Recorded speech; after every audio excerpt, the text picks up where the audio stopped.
What is up, everybody? Welcome to Season 8 of the DFS MVP, episode 222. We finally made it to the regular season. As always, I'm your host, TJ Hernandez, the director of DFS at 4for4.com. And if you've missed the preseason episodes, my brand new co-host, Mr. John Daigle, you probably know him if you have even ever looked at one fantasy thing in your life. Daigle, what's up, buddy? Happy for week one? I'm excited that week one's finally here. I think it's a interesting slate already. Tons to talk about. Lots of leverage, lots of pivots. It's only Friday. This is a free show. I am undecided so far about a majority of my builds, but I think I have my player pool honed down quite a bit already. So we're good to go. Yeah, the actual builds are, no matter like how late we try to do content. I mean, up until like Sunday mornings is when we're really figuring out the builds, which is why we will have the Sunday morning GPP show on the 4for4 Discord. So make sure you sign up for that. But I mean, as you guys long know, if you've listened to DFS MVP before, or if you are a new listener, the thing that really separates us, I think, is that we are really honed in on not just giving you guys the players to play, but focusing on how to play. In the past, the way we have done that is through a theory segment. We've kind of exhausted those segments. There's only so many macro topics you can talk about every single week. But if you want to get caught up on those, we have a huge library, whether you go to our strategy hub or our game theory segment on the YouTube channel, where you can look at those macro concepts, and we'll touch on them throughout the season. But this year we're going to do something a little bit different, something Daigle has done before, called the decision points. So you want to explain a little bit what that's going to be, Daigle?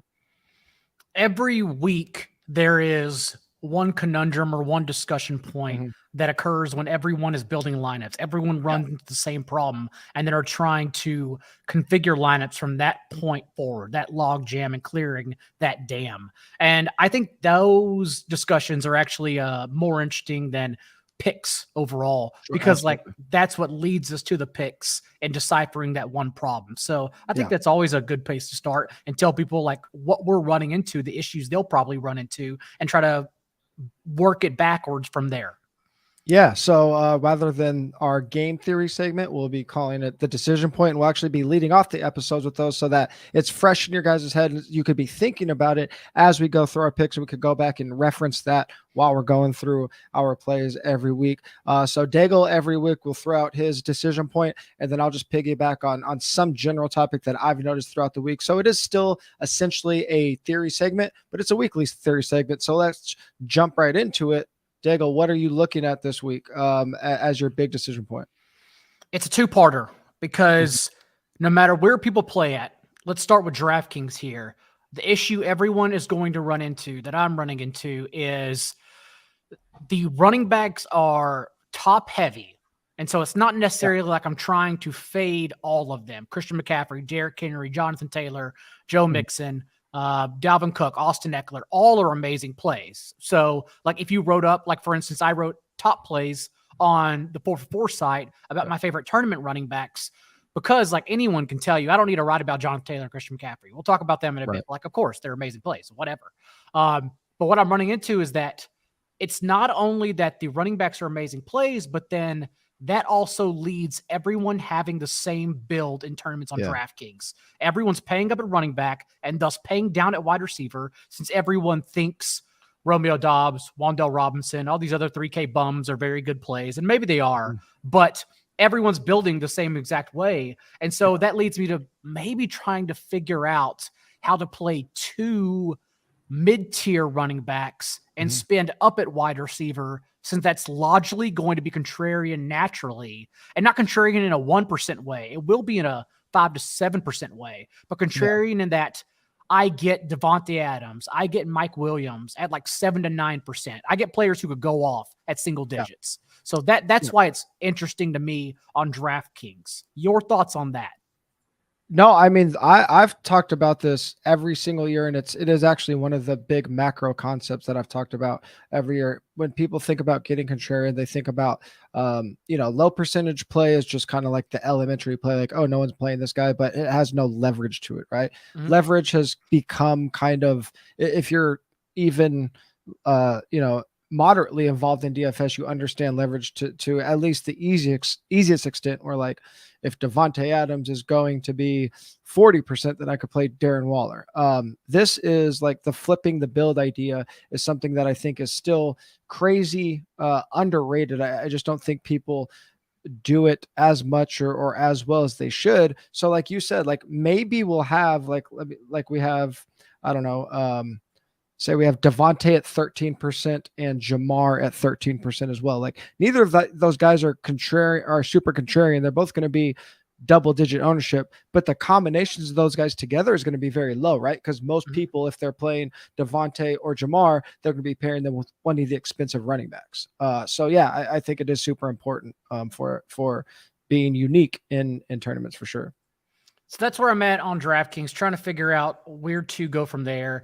And then FanDuel's interesting because it's usually a pick 'em, but salary is quite tight over there in week one because quarterbacks in general are trying to pay up there and they're expensive. And then we get jammed down on running backs where like even Derrick Henry is 9,600 and there's really not an argument against it. Like he probably should be 9,600. So I'm curious what about your thoughts on FanDuel this week overall, because I keep coming back to mid-tier wide receivers and then punting at tight end.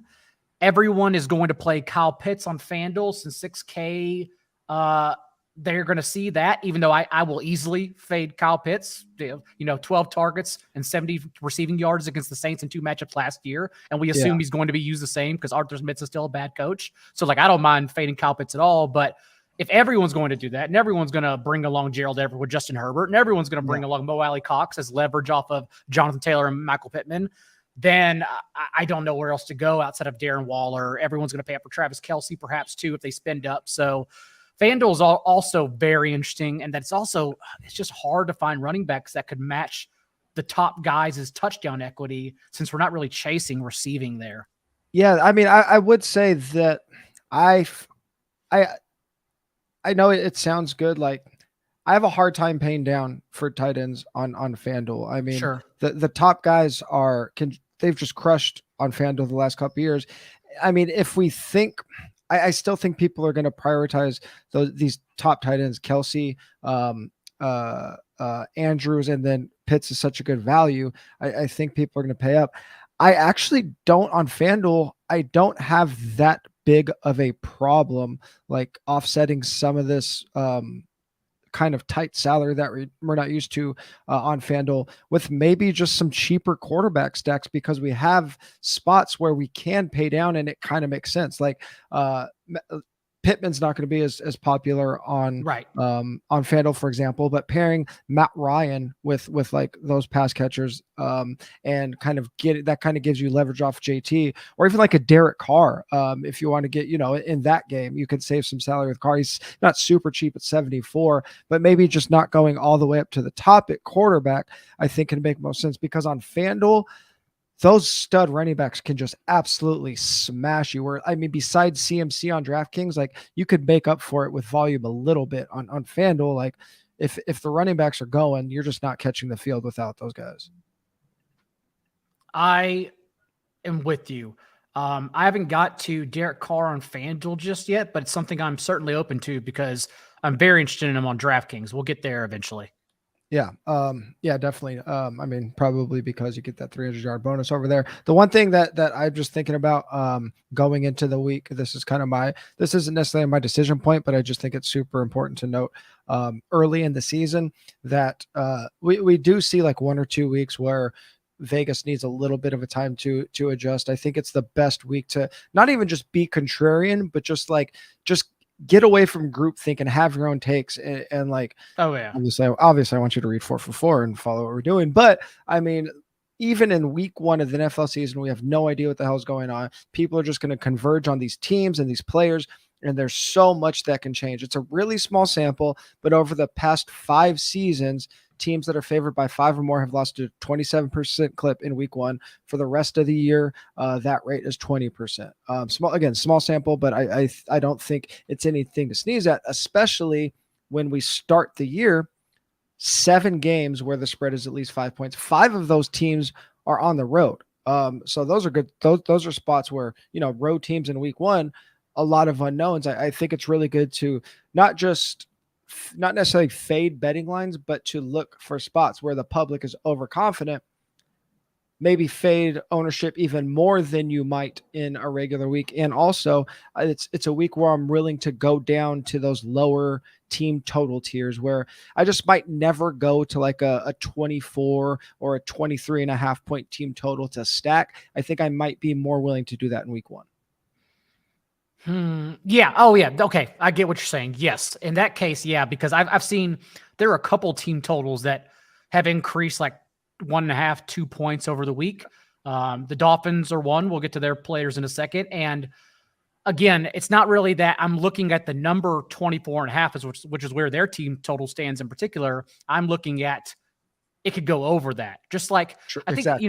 one of my favorite stats Chris Raybon actually had on this pod a few years ago, and we haven't cleared up the research in the past couple of years, so it may have changed, but he was on that over half of games, or he said that games on average, they go over on average 10 points of the total. So they go under 10 points on average, or they go over 10 points on average. And so like, that's why I don't really look at a 53.5 point total overall. That's great and all, but if it goes under, who cares? The 48s, the 49s are what's sneaky, knowing that we're actually looking at 58, 59 point totals on average.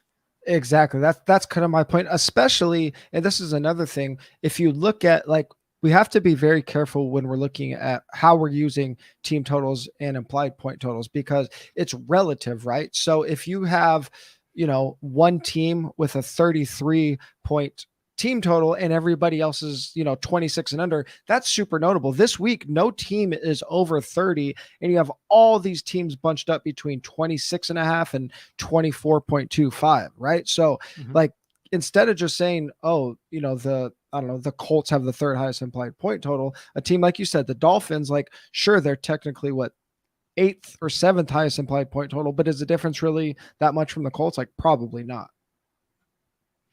That's when it comes down to when we start discussing positions. It's not like I don't like Derek Carr, Tua, Ryan Tannehill. It's just they can't have a salary-based performance. Like, they can't have a $5,700 performance. They literally have to perform like a $7,500 player. And so you're stuck asking yourself, like, I genuinely don't know if Tua can go over 300 yards. I have no idea. And so that's kind of the question I'm getting at. Even though I like him, it's like, dude, I don't know if he can match Justin Herbert at all on his best days. So that's kind of where I'm arguing now with myself about, do I really want to spin down? Yeah. I mean, that definitely makes sense. And I mean, these are all things that, I mean, especially for tournaments, these are the concepts that between Friday and Sunday, we're really going to drill down, because we're going to have, 48 hours of tweaking and building from this podcast, and why we encourage everybody to get into that Discord, because Sunday morning is when we're going to be very definitive on how we are attacking this. So I hope you guys get in there. This is a free sample. We're trying to get you guys as much as we can. Right now on Friday, that's why we go position by position, at least give you guys enough to, build out a faux lineup and have an idea of what we're thinking about.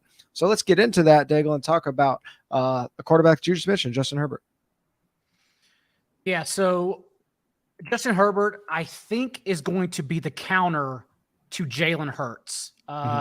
Did you have Jalen Hurts? Yeah, okay. We'll talk about Jalen Hurts in a second. But we know Jalen Hurts will be the highest roster quarterback, and as you will explain in a minute, it's an amazing play. It really is. But I keep asking myself, on a week where exposure is going to be pretty flat, since there are so many values and so many good expensive running backs and so many great mid-tier wide receivers, that I don't expect ownership to get out of hand outside of Michael Pittman. And we'll get to that discussion too.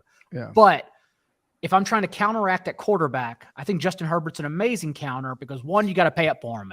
And that already leads to the same lineup builds that you're then reconfiguring in your head, saying, okay, well, everyone's then going to pay down a wide receiver. to afford Justin Herbert. So how do I get different from that if I roster Justin Herbert?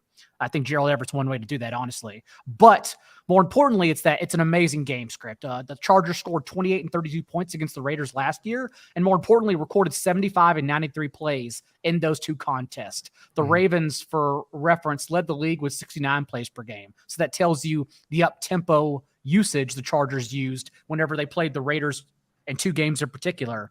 Also, already in ranking last year, third and fourth downs, just going for it on fourth down. We know they're going to be an aggressive offense. They're not losing that approach. But I do wonder if they get even more aggressive. Like if Justin Herbert's no longer a shallow passer, like he was last year, being number 23 in air yards per attempt, 25th overall in depth of target, under 8 yards per target, or 8-yard depth of target. They could be more aggressive this year since they know last year that's what failed them. So overall, I think we should have even higher expectations for this Chargers offense as early as week 1. I completely agree. It's crazy that the Chargers have the second highest implied point total on the slate. And if you look at cumulative passing game ownership on 4for4, that's all of the combined ownership of the quarterback plus all of his pass catchers. They're barely top 10 on DraftKings. Yes. They're a little bit higher on FanDuel, but that's crazy for a team with the second highest implied point total. And on 4for4, we project ownership in ranges of outcomes rather than absolutes. And I think that's important, especially when ownership is flat like it is at the quarterback position, because we have Justin Herbert in that third tier of ownership, but that doesn't mean he's going to be like the fourth most popular quarterback. He could be anywhere from like the fourth to like the seventh most popular quarterback. What I am pretty confident in is, besides Jalen Hurts and Lamar Jackson, who are the like de facto cash game options, at the same window, I'm pretty confident that Patrick Mahomes and Kyler Murray will both be more popular than Herbert. They're in the late window, so it actually gives us a fantastic late swap opportunity, something we should be thinking about every week. If we have contrarian, go ahead. I was just going to say the two things I will be concerned about. It's only Friday. The two things I'm going to be looking for by Sunday is, does the Chargers offense get steamed? Because I think there's a real possibility for that. Like right now, they are projecting at single digits. I don't know how long that's going to sustain. So it's just something I'm trying to keep an eye on. And then also, I wonder what the late swap window opens up. And we know not enough of our opponents use it, so it's nothing we should worry about too much. But everyone, like you said, is going to start on Chiefs Cardinals. Mm-hmm. Like if things go awry, if the chalk bust in the first slate of games, the afternoon then leads to everyone late swapping onto Chargers Raiders. I think maybe they go Packers Vikings instead, but that's also a worry for me. Not enough people late swap. So like that's fine.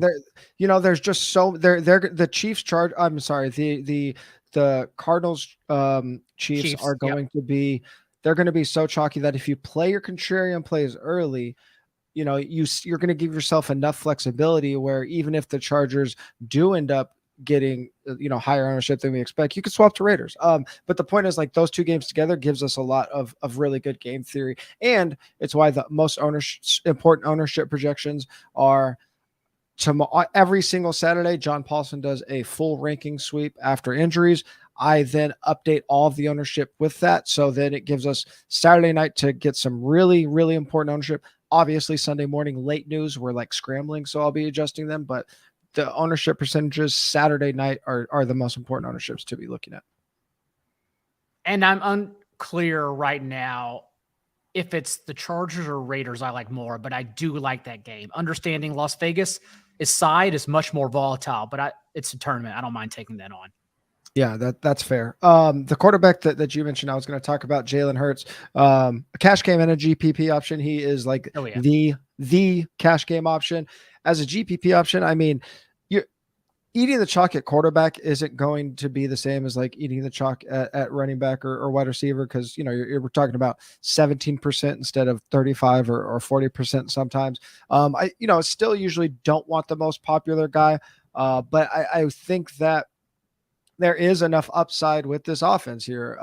Tied for the third highest team total on the slate. The addition of A.J. Brown makes me think that this team is going to be much more pass heavy than they were last year. And even if we look at before Jalen Hurts got injured and before he started throwing the ball bad, they were fifth in passing rate in neutral game script last season through the first 7 weeks. Now they add AJ Brown to Devontae Smith and Dallas Goedert. And I mean, they're playing against the Lions defense that was bottom 3 in pass EPA per play allowed last season and 28th in explosive play rate. It's obviously new season, and we don't want to put a ton of weight into last season defensive matchup numbers. But I think on those extremes, a lot of times that does carry over. On DraftKings specifically, I think there's only 3 players week in and week out that have legit double bonus upside on DraftKings. And I think that is Jalen Hurts, Lamar Jackson, and CMC. I think they're the only 3 players that have legit double bonus upside every single week. And Jalen Hurts has that this week. You can't really poke holes in Jalen Hurts. The only thing I will say is that if I'm playing him in tournaments, I am exclusively double stacking him. I'm not playing just AJ Brown. I'm not playing just Dallas Goedert. I am absolutely only double stacking him. I think that's honestly like the only real way to get unique with him. Yeah, that's actually because everybody will think he's going to run. So I don't want to double him. Like I just said, he has double bonus upside, and it is actually a really good way to offset his high ownership because, well, actually Dallas Goedert might get double digit, but I think all 3 of his pass catchers might come in single digit, or at least at the very least, like barely 10%, 11%. That's the way I'm handling. Yes. Yeah, I like that. Jalen Hurts, top 2 value on 4for4 for both FanDuel and DraftKings. Daigle, talk to me about a running back that stands out to you. I think Joe Mixon's kind of in the perfect salary spot to sneak in as a player who absolutely has 100 yards and multiple touchdowns in his range of outcomes. Steelers front 7 allowed 4.9 yards per carry to opposing running backs last year, and the game script is perfect. Opening game at home for Cincinnati, what we expect to be an even worse Steelers offense behind one of the league's worst offensive lines. So we're not allowing the Steelers to dictate this game script. We're allowing the Bengals offense behind what everyone agrees is an improved offensive line on paper. We know Zach Taylor's mistakes in coaching. I don't trust at all that he leans on the passing game, especially in this particular matchup when he can get away with hammering the ball on the ground. And Joe Mixon is 7,100 on DraftKings in particular, but even on FanDuel, he sits underneath all the top tier guys everyone's trying to shove in. And so I love Joe Mixon, whether he's your RB1 if you're paying down or RB2 on both sites. I think he's an amazing play this week. The Bengals are super weird. I almost never see this because I'm very familiar with how the 4-4 ownership shapes up, and they're top 3 in cumulative ownership on both sites. But usually that's because they have like one player that's 30%. They have 4 players that are going to be in like the 15% range. So how do you think people are more likely to just kind of like sprinkle all these guys, all their Bengals across their rosters? Do you think they're more likely to just like heavy stack the game and like maybe Joe Mixon ends up way less owned than we expect? Or how do you think that's going to go? I don't know right now. Because I don't have really any interest in Jamar Chase or T. Higgins, so I haven't even really been paying attention for them. So I really don't know. I just think the game script works out perfectly for Mixon alone.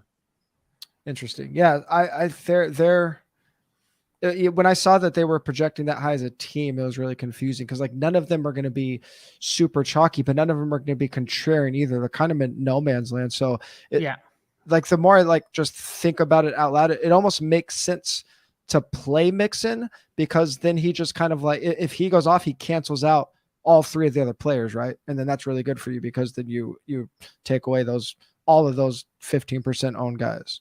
And I would usually say this is a spot where if I had any faith in them at all, if no one else is on, the Burrow double stack with his 2 concerted target tree options and T. Higgins and Jamar Chase, this would be the week to play them. But I genuinely don't have any faith in Steelers offense punching back. So it's just not something I'm interested in.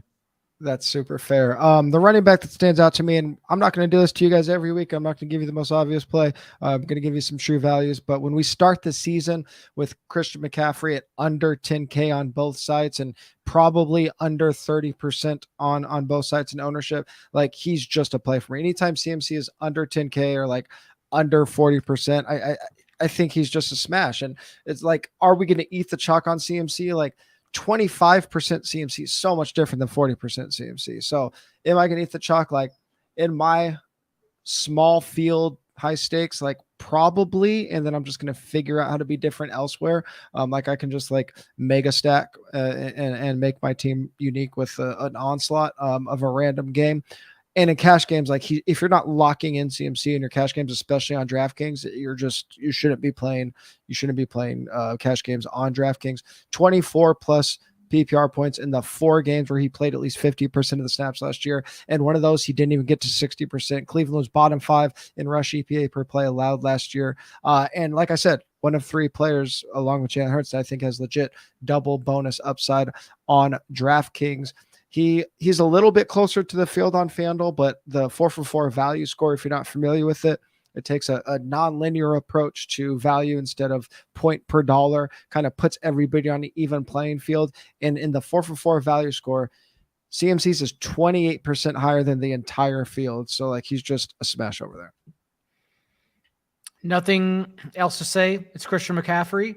I guess what we're really asking ourselves is how Jonathan Taylor and Derrick Henry match up next to him, because all are in amazing matchups. That's the issue. If we could give a reason to fade any of them, it'd be great.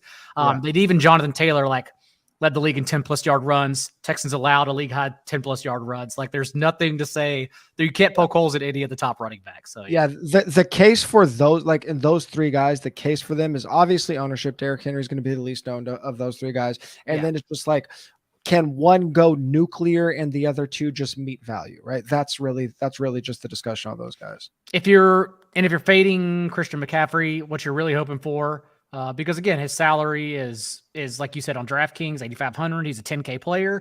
You're really hoping he scores 28 points. You're hoping he doesn't reach that 40-point threshold.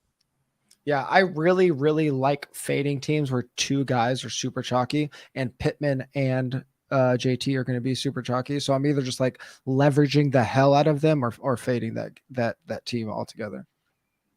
That's a good point. We don't have to go deep on this, but like, since we gave 2 kind of expensive guys, is there like 1 or 2 cheap guys that catch your eye? Cause we said at the top, like, it's kind of tough. I do like, God, that's the whole issue in building this week is that even if I like Chase Edmonds, for example, or Elijah Mitchell, like, dude, they got to score touchdowns. Like if they don't score touchdowns, you're literally screwed from the very first slate of games. Probably 2 touchdowns, right? It's not 1 touchdown. Yeah. Doing it with those guys. And Elijah Mitchell's even tougher because game script's amazing. 49ers offensive line should bully Chicago's trenches. Looks like it's going to rain overnight Sunday, so it should be a run-heavy game. Not even a game where, especially without George Kittle, they really need to trust Trey Lance to throw it all. But Elijah Mitchell, as we know, unlike Chase Edmonds, doesn't even have the pass-catching role. So, like, Elijah Mitchell just goes over 100 yards, doesn't score touchdowns, it's not enough, even at 5,400. At least Chase Edmonds, we know, was a 3rd-down back for his career with the Cardinals, roughly 5 targets per game in the last 2 years with the Cardinals. And Sony Michel's release does allow for an ambiguous goal line role. We don't know who it's going to be. Maybe it's Chase Edmonds. He's only scored 9 rushing touchdowns in 4 years, but maybe it's Chase Edmonds is the goal line player. So I think he's an interesting option. But again, like paying down for running back this week could turn out to just absolutely haunt you. Yeah, I am going to I'm going to be a fish this year and chase King of the Beach since it's in my hometown this year, and I get to sleep in my own bed and play King of the Beach live qualifier. Sounds like a big advantage. Sounds like your dream, yeah. But so I'm going to eat some Eli Mitchell, and like counterintuitively, like since he's not going to have that pass game role, you would think you don't want him on DraftKings. I'm going to be chasing like 100-yard bonus and 2 touchdowns when I'm chasing with him. And then, I mean, if you're just going dumpster diving at running back, the obvious play is Dameon Pierce, he's our best touch, dollar per touch value on both sites. We don't know what his 3rd down role is. We did see him catch a couple of passes in preseason. You probably need game script to go completely awry there. I think he is a awful cash game play, even though he's sub 5K. But I'm not going to be mad at you if you throw Dameon Pierce into the Millie Maker. But if you play Dameon Pierce and Michael Pittman in the Millie Maker, like you already probably have the least unique lineup in the Millie Maker. Oh yeah, don't play that at all. Don't if you're skinny stack Pierce and Michael Pittman in large field tournaments. We like to call this a segue in the podcast world. If you are playing a Texan, which one are you playing? I actually like Brandon Cooks. Brandon Cooks makes a ton of sense from game script perspective since the Colts team total continues to be on the rise. It's the third highest of Sunday's main slate. And again, we don't know. We do know the Texans actually released Royce Freeman on Friday, but we still, that doesn't give us any confidence that Dameon Pierce is the passing down option. It still could be Rex Burkhead, especially in negative game script. But we do know Brandon Cooks is the number one wide receiver. We know he had a 25% target share in his last 5 games with Davis Mills last year. And so he gets in that mid-tier range, 6,300 on DraftKings, 6,700 on FanDuel. And I don't think many are going to run him back as like a skinny stack with the popular options on the Colts. So I do like Brandon Cooks as a response to Dameon Pierce. Yeah, I wrote up Brandon Cooks as at the beginning of my GPP section. I talk about the chalk players that I want in GPPs, and Cooks isn't going to be like mega chalk. But I think he'll be around that 15% range. But I mean, his salary is fantastic. He's, like you said, his target share with Davis Mills is through the roof. And if you do think the game script is going to go as expected, which I think out of all of the spreads, I think this is probably the one that I trust the most. Texans have the lowest season win total at DK Sportsbook. So I do believe that the Colts will handle business just fine. The position, especially on DraftKings, that does actually benefit in poor game script is the wide receivers. For those that are new, the quarterback garbage time game script is not good. Wide receiver garbage time game script is very good. So I like Brandon Cooks a lot there. And I'll stay in that game, a guy we've mentioned so many times, but this is a podcast about the best values on the slate. Michael Pittman, 7,200 FanDuel, 5,500 DraftKings at the aforementioned Houston Texans. I mean, there's not a more flagrant salary on DraftKings than him at 5,500, right? He's by far the top value on DraftKings. You definitely agree with that, right? I agree. Yes, I also agree he's going to be the highest rostered receiver. And I don't know yet how I'm playing it because everyone has a good argument. You could easily just eat the chalk and get unique elsewhere. Don't mind doing that. Yeah, I'm pretty comfortable fading the most popular wide receiver when he's also probably the chalkiest player on the slate. Like pass catchers, just there's one pass catcher in the league that is going to consistently meet that expectation as the most popular player, and he played last night. Like everybody else, we're hoping that 9 targets turn into the best play on the slate. In cash games, I mean, we're not here to give away full lineups, but if you're not locking Jalen Hurts, CMC, and Michael Pittman into your DK cash game lineup, like just start there. I promise you'll be fine. If you're not reading 4-4 if you're not doing that. If you lose, like that's you did the right thing. I promise.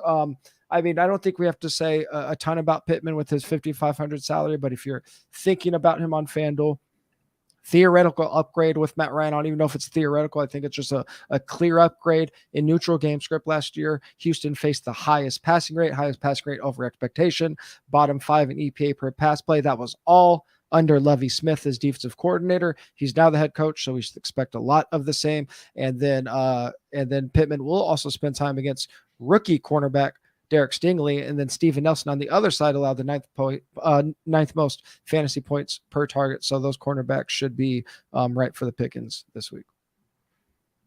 Who else do you like at wide receiver? I actually like this play because this was not on my radar at all. Yeah, I don't think Tyreek Hill's on a lot of people's radar, and I like him a lot, both on DraftKings and FanDuel. It's another unique way to get exposure towards Miami's favorable line, 3.5-point home favorites over a Patriots offense. We're expecting them to just come out on fire. The Dolphins offense, not the Patriots. And then also just towards a ever so steady rising team total, which sits at 24.5 after initially opening at 22.5. And I think everyone is confused about how or why you would get it in a what is perceived to be a slow divisional game, but it's also our first chance to get ahead of this when it's not going to be the team that led the league in throws from RPOs last year with Tua when he had a 7.5-yard depth of target. As Warren Sharp pointed out, the Dolphins in the preseason, Tua had a 12-yard depth of target. Like, this is going to be a fast-paced, shallow crossers, get upfield, take deep shots after the running game offense. And so, again, I don't know Tua's ceiling, which is why, like, I've even tinkered with Tua, Chase Edmonds, Tyreek Hill stacks and not even running it back because I'm not worried about the Patriots side of the ball. I think the Dolphins are still going to keep their foot on the gas no matter what, since it's a debuting coach game and a divisional opponent you're trying to, like, intimidate. But either way, I think Tyreek can easily get there, especially because, yes, Jalen Waddle was cleared from the injury report on Friday, but we've seen him banged up with his quad injury for a couple weeks now. So maybe Tyreek Hill sees his largest target share of the year, and he's in that weird salary spot on both sides where he's, like, not high enough to be around Jamar Chase and Justin Jefferson and Devontae Adams, but not low enough to where, like, when everyone's trying to stack Mike Williams, Brandon Cooks, Amon-Ra St. Brown, and run back like those popular games, like, Tyreek Hill's just kind of lost in the middle there, sandwiched. And so I think he's a really good play. It is a really awkward salary price point. And I again, that's one of those trickle down effects where that's probably one of the reasons why I haven't looked at him, is because when you play that awkward play, it has an effect on all of your players. And then it could be a good thing, right? If the domino effect is you have this full lineup full of $6,000 players on DraftKings, like, nobody's going to have that. I don't recommend it. I think that little build typically lacks upside. I almost always prefer a stars and scrubs approach, but if you're playing 20 lineups and 2 of them are a bunch of 6K guys, like, that could be super interesting. And again, like, no one's just going to be on that game at all. So I like that a lot. And again, I don't even necessarily need to be on the game. Like, I don't think I want any part of the Patriots. But I am very interested in the Dolphins offense. I'm just unclear how I'm going to get exposure towards it just yet. Yeah. Because I could just go overweight. I really might I could be updating my top plays article in 4 and just go overweight on the Dolphins. I'm still playing around with it though. Yeah. I think my Dolphins exposure, when everything first came out, like, Chase Edmonds popped to me, and, like, because running back is so strong, it's really tough. Right. I think it makes a lot of sense to go heavy on Miami on early only slates, because, like, it's going to be really hard to justify a lot of Dolphins over the afternoon plays. Like, the afternoon's just, like, so many good plays. So I think Dolphins on early only slate might be a really, really good move. Let's see what happens. I'm going to give a guy that he's already probably a little bit popular by the time Sunday morning comes around. This could be the player that gets steamed the most. Marquise Brown, 6,900 FanDuel, 6,200 DraftKings at that game that we were talking about against the Chiefs with a 53.5 point over under. They are underdogs, the Cardinals, by 6 points, but they're already down Nuke, down Rondale Moore. If Zach Ertz is like a game done decision, he's out Sunday morning, everybody's just going to start jamming Marquise Brown into their lineups. He's a guy that we know that when he is, alongside only Mark Andrews, he's already a proven 25% plus target share player. When they have no one else to throw to, I mean, he could have a 30% target share in game one. KC is another defense that is going to be starting a rookie on one side of the ball at cornerback, bottom 10 in EPA per pass play last week as well. I don't, if Zach Ertz doesn't play, I mean, I guess we have, the punt option at tight end, but I'm not too interested in any other pass catchers if Ertz is out for the Cardinals this week. Or are you going Andy Isabella dumpster diving? No. Well, the easy thing for the Baltimore, even though I am somewhat concerned about their offensive line, I know Noonan in our Move the Line show took the Ravens -7. I actually like the Jets with the hook. I like the Jets plus 7.5 because I don't know whether to trust Baltimore's offense just yet, especially since it's looking like it's going to be Kenyon Drake and Mike Davis trying to handle the majority of the carries. But the good thing in playing this offense is that there are only 2 plays, right? It's literally only Mark Andrews, Rashad Bateman. That's it. You don't need to think about anyone else. Oh, but I'll say Marquise and the Cardinals though. If Zach Ertz. I thought you started at tight end with Mark Andrews. No, I forgot there. No. No. I believe the report is Greg Dulcich. No, not Greg Dulcich. Greg Dortch. That's it, right? That's their starting slot receiver now that Rondale Moore is ruled out. We also know that AJ Green plays the same exact role as DeAndre Hopkins, as Antoine Wesley would have played, and being stuck on the right side for 94% of the snaps. AJ Brown's an every down player.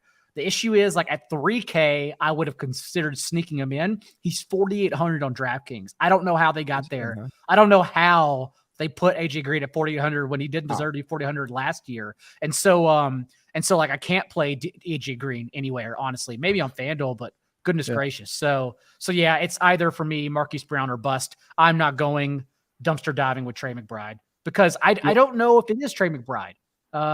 They seem to like their other tight end. The name slips my mind now. I'll look that up, but I don't know if it is Trey McBride starting just as an every down tight end if Zach Ertz is ruled out.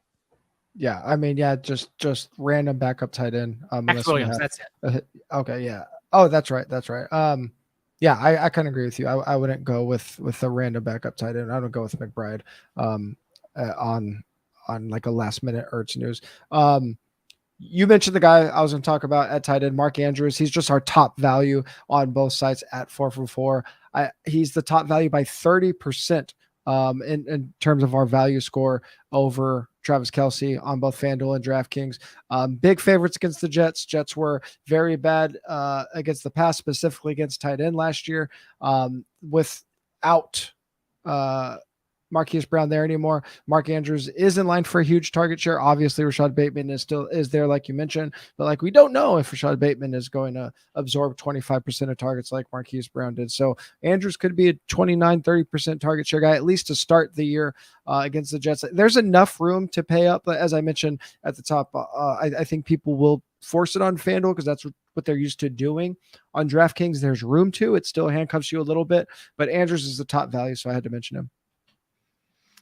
I don't mind Andrews. I don't think he's personally in my pool, but I don't mind it. And like I was saying before, at least if you're playing Baltimore, there's only two options: either Bateman or Andrews. That's it. Isaiah Likely is great tight end premium format player, but we're not playing him on DraftKings. I don't know if Baltimore's third option has any redraft value to begin with. So yeah, that's kind of the way I look at it. I also really like Elijah Moore as your skinny stack. He's kind of my favorite player. I even like him as a standalone option. Since last year, he was not an every down player. And what we saw in the preseason was that he played every single snap with Zach Wilson and Joe Flacco. So I do like Elijah Moore if you play any amount of Ravens. Yeah, we both wrote up Elijah Moore pretty much on the same wavelength there. The only reason Andrews is he's definitely a FanDuel cash game play if you could fit him.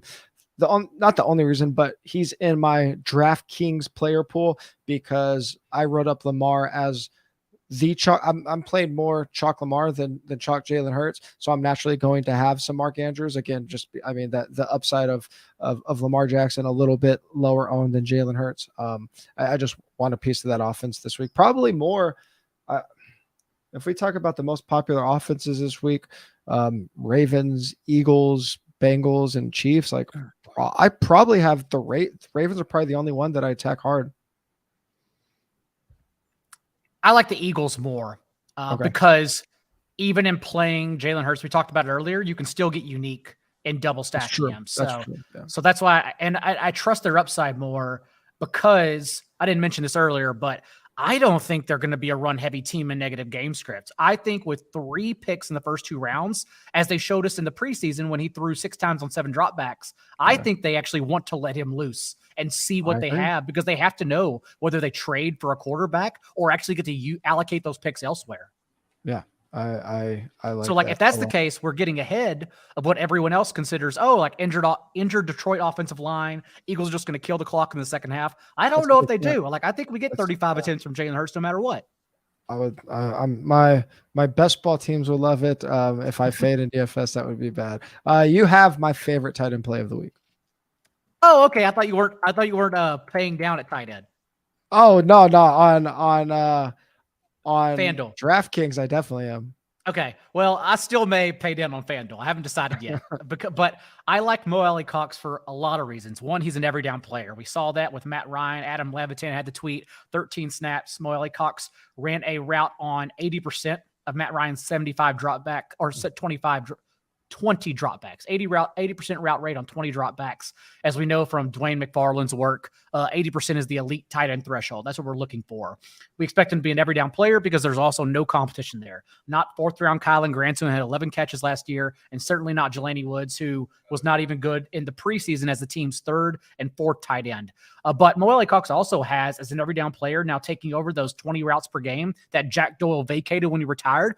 Mo Alley Cox has 2 touchdown upside. That's what we're going for.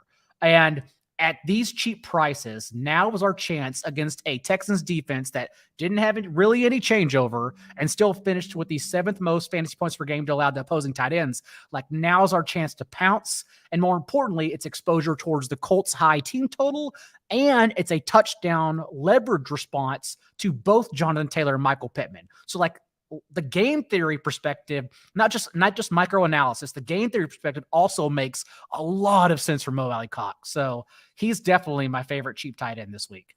Yeah, that's why I'm okay paying down on DraftKings, because Pittman is going to be so popular, JT is going to be so popular. You're gonna get Mo Alley Cox like hopefully 3%. Hopefully guys like us don't get him more popular. But I mean, even if you do play Pittman, if you play Matt Ryan, Michael Pittman, and Mo Alley Cox, you've really made your lineup unique there. Gosh, too. You're going to talk me into Matt Ryan. I have to think about this now.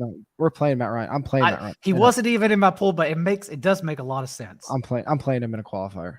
It's happening. Okay, what defense do you like? I like a lot of defenses this week, actually, and I write them all up in my article on the site. But for this show, well, you should actually just go ahead and correlate probably whoever you think gets the best correlation. Like if you're playing Chase Sanders or Tyreek Hill, I believe Tyreek Hill is also returning kick, so he makes sense with the Dolphins. Also, if you're playing, like you mentioned, Christian McCaffrey, I think the Panthers are really good, since that would set up a great game script for CMC, even though he's going to get there no matter what. But if you're playing Joe Mixon, I love the Bengals defense. We saw Mitchell Trubisky in the preseason take the fewest dropbacks of all the Steelers quarterbacks and yet get pressured the most. Because he holds onto the ball long. So that certainly helps us. But also, like, behind a bottom 3 offensive line, Justin Edwards had him ranked in the bottom third of the league in particular. I don't know what this offense is going to be genuinely. And so, like, I'm trying to get hold of sacks. I think they have a sack-based floor, as well as we know Mitch Trubisky is very turnover prone. So I like them quite a bit as a correlation with Joe Mixon. Yeah, and that I kind of agree with you too. Like I'm correlating as much as possible. Running back defense is one of the best secondary correlations, especially on FanDuel in large field GPPs, in any GPP for that matter. You need to be stacking beyond your quarterback. But the one that I picked was the Dolphins. And now that you're saying that you think they could get out big, like that encourages me more, because if they can play with a big lead, that's obviously very good for a defense. They're one of 2 teams that are favored that are priced under 4K on FanDuel and under 3K on DraftKings. The difference being Washington is on the road while Dolphins are at home. Washington's probably going to be the most popular defense on the slate, at least on DraftKings. I would like to target a offense with my defense that throws a little bit more, but I don't think New England will be as run heavy as they were last year. And again, like you said, if Dolphins can get a nice little lead, then all of a sudden New England's forced to pass. So Dolphins really, really stand out to me as a nice defense this week. I agree. I already mentioned the Tyreek Hill notes. And yeah, the only concern would be Byron Jones opens the season on missing the first 4 games, and Xavier Howard has been banged up. But at the same time, like, remember, this was a team that led the league in pressure rate, and they didn't just not lose anyone. Like, they also added Melvin Ingram to the mix. So, like, they got better, honestly. Yeah. And I don't know how a Matt Patricia-led offense responds to a gruesome pressure rate. So I like them quite a bit. Yeah, I'm into that. All right, well, that does it for the week 1 show. Like I said, we will be back Sunday morning at 10:45 Eastern time. GPP subscriber only show. So make sure you sign up for 4 for 4 in the link in the description. Make sure you get that access to the Discord once you do sign up for the DFS or the betting sub. And we'll be going in the morning and turn that into a back and forth with our subscribers. Even after the show, all of our DFS writers are in the Discord leading up to kickoff. So every single adjustment up to kickoff, we'll be talking to you guys about, talking about these plays, whether it be cash game, GPP, every type of game you play. So appreciate you guys. Really, really excited for week 1. If you enjoyed this, please do us a favor. If you're on YouTube, please like the video and subscribe to our channel. If you're listening on podcast, please give it a 5-star rating on review on whatever platform you're listening to. And if you want more action from us, you can follow us on Twitter. Daigle is at NotJDaigle. I'm at TJ Hernandez. 4for4 is always at 4for4 football. We'll talk to you guys on Sunday.